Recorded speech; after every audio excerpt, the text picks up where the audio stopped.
the last time.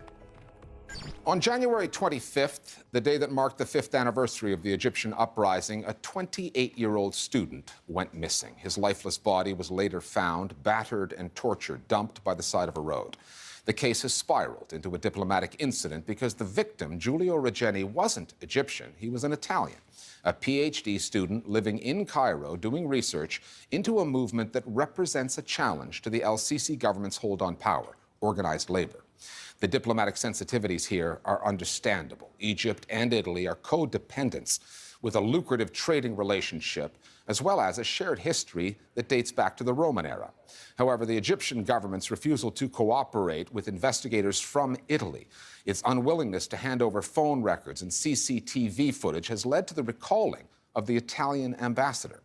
And the media in the two countries are now scrambling to keep up with the changing political narratives.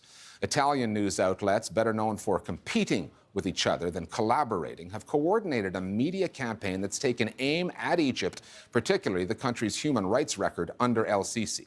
And a prominent newspaper editor in Egypt, as well as some of President El-Sisi's most vocal supporters on television, have started to reprimand the state for its handling of the Regeni case. This is a story, the coverage of which is worth examining from a number of media angles. Our starting point this week is Cairo.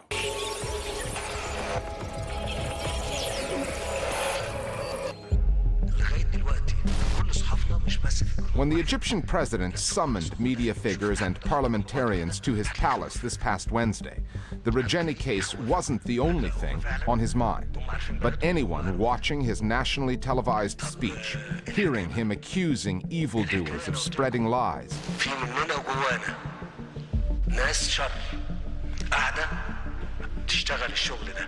concluded he was referring to the murder case and what the media and Egyptians on social media are saying about it.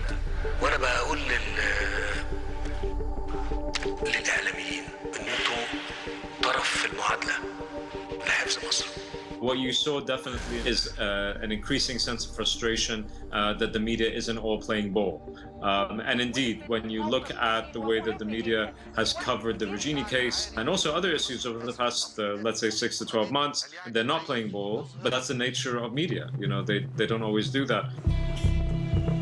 But for the most part, especially on matters relating to the security services, the Egyptian media have played ball with the El-Sisi government. They certainly did back in February, after Giulio Regeni's body was found, and government officials offered some implausible explanations for what had happened to the student.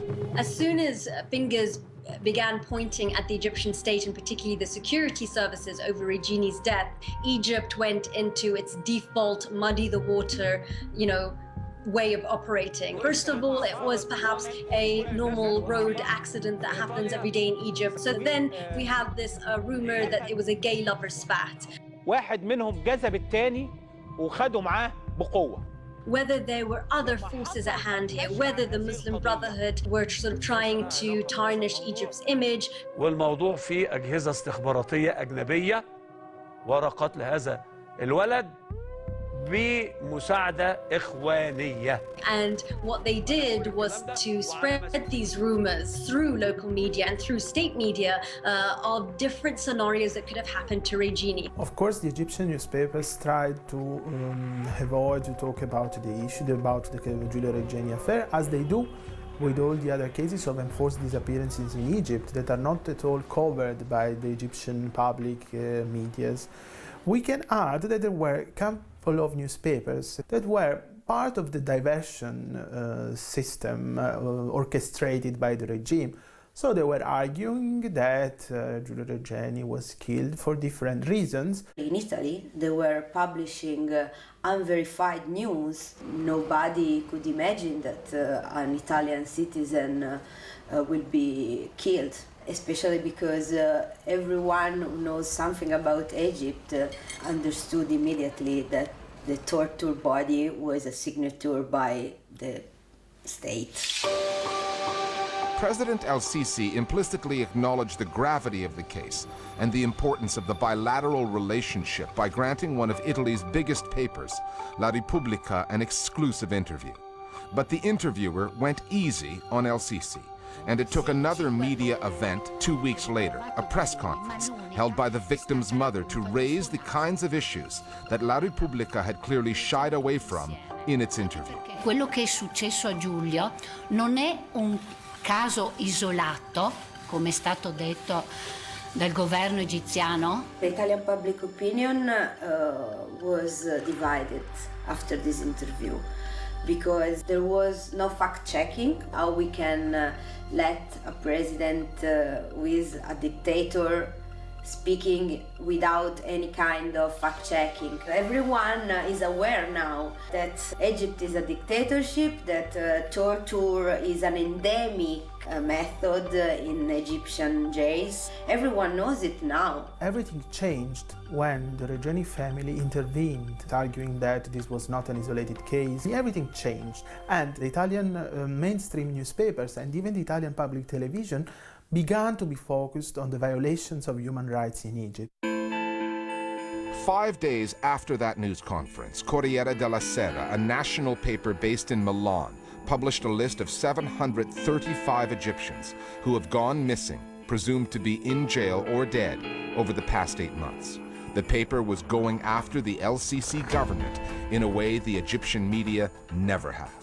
That same day, April 3rd, Egypt's Al Aram, a state-owned paper, changed its stance, publishing an editorial critical of the government's handling of the case. Then some well-known voices on the Egyptian airwaves followed suit. كان تعاملا سيئا مع القضية من البداية. It was as if the media there had been shamed by their Italian colleagues into doing their jobs. Ahram is very closely aligned with the state. It's not a private establishment. And yet that editorial, which came from one of the most senior individuals within the Ahram establishment, was highly critical of the state and how it was engaging with the Regeni case. For that to be so publicly out there, I think is significant. Within the state itself, there's a certain degree of fragmentation. What we saw were the sort of populist, pro-media, pro-Sisi personalities on television go out on their shows and start to reflect some of this public anger. You had Amr Adib dedicate his show to what happened with Giulio Regeni and really going on a rant. We are indeed.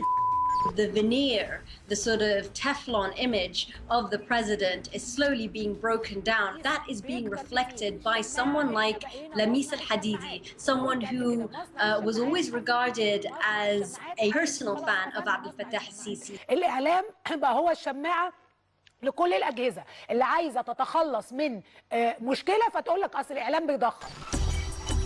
That some in Egypt's media, even those who have almost always been in President el-Sisi's corner, have regained their voices, at least over this story, will be welcome news for many Egyptians.